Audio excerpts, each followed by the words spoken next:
అందరికీ వైకుంఠ ఏకాదశి శుభాకాంక్షలు. తిరుపతిలోనే ఉన్నాను ఈరోజు. సో బ్రేక్ఫాస్ట్ చేద్దాం అని ఓరియన్కి వచ్చాను. తిరుచానూరు రోడ్లోని. What an ambience. ఏసీలోనే కూర్చోవచ్చు, బయటనే కూర్చోవచ్చు. నేను బయట కూర్చున్నాను ప్రకృతిని ఆస్వాదిస్తూ. లోపల కూడా యాంబియన్స్ చాలా బాగుంటుంది.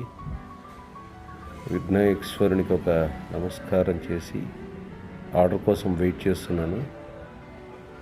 చాలా బాగుంటుంది ఇక్కడ. కొద్దిగా ప్రైస్ కాస్ట్లీయే, బట్ వాళ్ళు ఇచ్చే క్వాలిటీకి నాకు రీజనబుల్ అనిపిస్తుంది.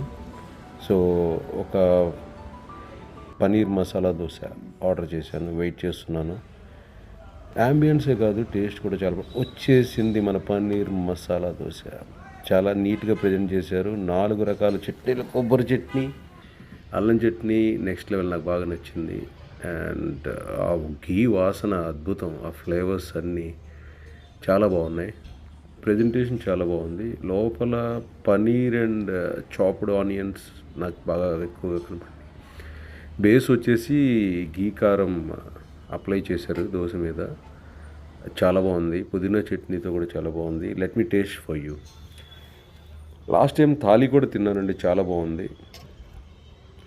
ఇది ఉట్టిగా వితౌట్ చట్నీ ట్రై చేశాను. అద్భుతంగా ఉంది. అసలు చట్నీలు అవసరం లేదు. చాలా బాగుంది. మస్ట్ ట్రై చేయండి.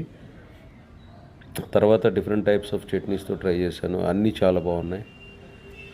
స్వామివారి దర్శనం మీరు ప్లాన్ చేశారా? చేస్తే ఎలా జరిగిందో చెప్పండి. ఓం నమో వెంకటేశాయ. ఆ గోవిందుడు అందరికీ సంతృప్తిని, సౌభాగ్యాన్ని ప్రసాదించాలని కోరుకుంటున్నాను. ఓం నమో వెంకటేశాయ.